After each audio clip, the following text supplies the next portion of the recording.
I just wanted to give a little sneak behind the curtain view. I'm calling it FortiLabs. It's not a real name for anything, but the idea is I wanted to give you a feel for some of the things that our engineers are working on developing that has a wireless tinge to it. Because we do a lot here, and we don't oftentimes do a good job, I think, of making it clear how much we are actually developing in the wireless space until suddenly it just pops out and lands in people's laps.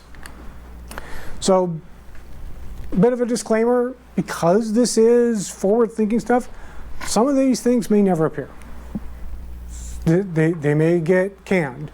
They may change so dramatically between what I talk about and when it comes out that when I say, no, that is what I said, you gotta go, what? So it's not a promise. Don't even consider them really roadmap items, but it just seemed like a good way to kind of round off the day by talking a little bit about some more forward-looking stuff. And first one is a fun guy. Our FortiRobot. And actually, he's in the back of the room, so I'll show him to you guys later. He's tucked under the table. The idea is we've got this little robot. It can double as a security robot, so I can put cameras on it, et cetera, to patrol. But I can also basically take a site survey as I wander around. So kind of a free verification of my coverage, make sure nothing has gone sideways.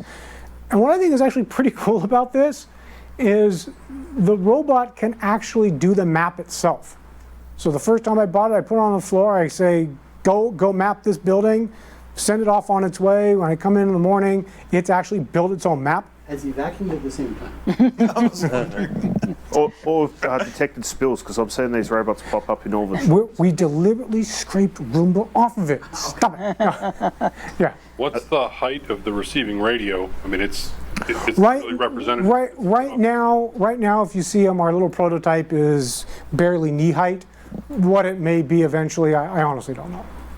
Right now, he's about knee height in terms of our little prototype. Ideally, be at the typical client elevation, so you Agreed. get good representation of the... Agreed. Well, right now, it's the Scott Lester of robots. Wow. Yeah. But how is the map built? I mean, if it's this high for now, and it's, I'm thinking of all the obstacles and everything. How does that work? Yeah, so it actually does have a series of sensors on it that allow it to build up where it sees obstacles. It builds it out of that, ends up building a map, because actually the map you see here is one that the robot built for itself. And you can see it actually kind of found all the cubes. You can actually see the cube structure that it found as it first tootled around. Then, once it's actually built a map for itself, and potentially if I've got like a 3-story building, 3 or 4 maps, when I want to send it off on either sentry duty or collect, site survey data duty, I say this map, because obviously if I've got an atrium on floor 3, I don't want it just ramming into that. I want to tell it what map it's on. Pick the map, tell it go. It'll pick a efficient path for moving around that map that it has, and it'll go do it.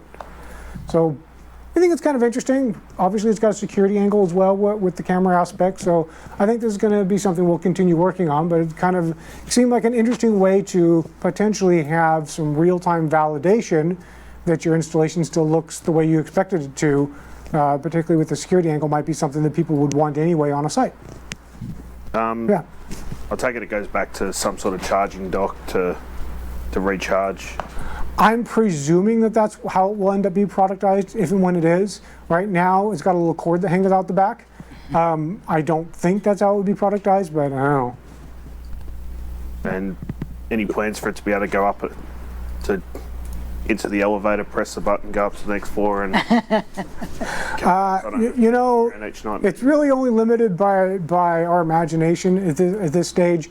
I would imagine that if it proves to be not too terribly difficult to add something along those lines, potentially it could. I would be surprised if that would be prioritized for a first release, if and when a first release ever happens. But it's an example of kind of the interesting stuff that we're playing around with here.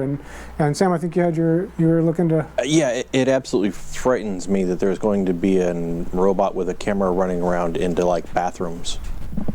Yeah, I think the key thing really is this is viewed more as a security robot. So Yeah, boy. Yeah. So you would likely have whatever same constraints were in place upon that security robot that people have for, and there's a couple buildings around here, tech buildings, that I've seen the security robot patrolling around. I would presume, I obviously don't know what they have those robots programmed for, but I would presume they're programmed not to go into those areas. And so I would presume that we would code something similar. Obviously, since none of that code exists, I can't tell you what it actually does. But at least at its current height, bathroom doors closed, it's already pretty well hosed. Well, depending on the hours of when he does his tour, it could actually be a good thing if there's supposed to be nobody in Right. these facilities and Could be a safety. Somebody's feature. hiding in the Slipped bathroom. over in the- And that's true too. Right. Am I the only one thinking? Did it that draw that someone- floor some- plan, or was that one that was I loaded? can say something. What I am told by the person who did this is that this is actually a drawn one that it created. Really? It scales it, you think? That is my understanding. Yeah. So I can only report what the guy, and for those who have extra time, we may go try and find him. I'll let you guys chat with him if he's got a moment. But my understanding is, yeah, that is 100% developed by the robot. Wow.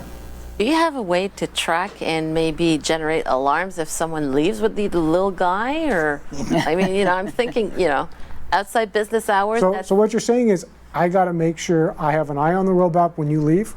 Pretty much. No, I'm saying. When Lee leaves, That's okay. what I heard. I'm saying that I work on a campus where we usually catch students spilling dish soap in the water fountains and that kind of stuff, and they leave with our electric scooters. And Yeah. I think there are, as productization of this, beyond a FortiLabs type of thing happens, there are likely a lot of different factors we'll have to take in. And in some senses, the height issue alone may get solved because height may actually be another way to make it more difficult to run off with. Just bulk may actually be an aiding factor, not a blocking factor, but an aiding factor. It uses geotagging and provides a Fortis shock if you try to take it. That's the Fortinet taser feature. So the next one is not 100% new, but we are doing some more work on FortiExplorer. I don't know how many people are familiar with the FortiExplorer tool, which is our iOS app, but we're doing actually a lot more improved details around AP information and be able to drill down and get a lot more info. So this is likely coming quote unquote soon. This is probably, this really doesn't involve me going out on a limb. This will show up before the robot does in actual availability, since the robot's so early in development. And a lot of stuff we're doing here are screens you wouldn't find on the current version, and will be showing up. So to get more drill down, ability to like flash the LEDs on the AP to make sure, like, I think that's the one I'm thinking about. Yeah, okay, that's the one. So, yeah. Look like you had a question. No, I'm thinking of our FortiGate, and I'm thinking it would be nice to be able to, walk in front of the FortiGate itself and get our logs or something like that through an app like that. Okay. Well, that's not wireless, but yeah, I'll pass that along. That's actually an interesting Well, idea. it's kind of wireless. I'm just giving you a hard time. Yeah, I'll pass that along. I've been talking with the guy who's been doing this, i.e. getting his permission to talk about it at all. So I'll trade back that, hey, this one of the things that came up from the people who were looking at it is they'd love to be able to pull the logs off. And last, because I think there was still something, not 100% checked off on Lee's list, AI and ML for Wi-Fi. Bingo. You may have noticed I actually talked about AI and ML several times. This isn't a new area, as you probably noticed, for Fortinet. We have a lot of places that we are using it from a security context. So we just really haven't brought that over into the wireless realm as yet. And part of the reason is, while yeah, it's a buzzword, we want to make sure when we bring it over into the wireless area that it has value and isn't just us relabeling a couple algorithms that already existed with a fancy new label. So we're actually are excited to bring a lot of our learnings that we have from years and years of doing AI and ML over into the Wi-Fi, and we want to make sure that what we have actually offers value.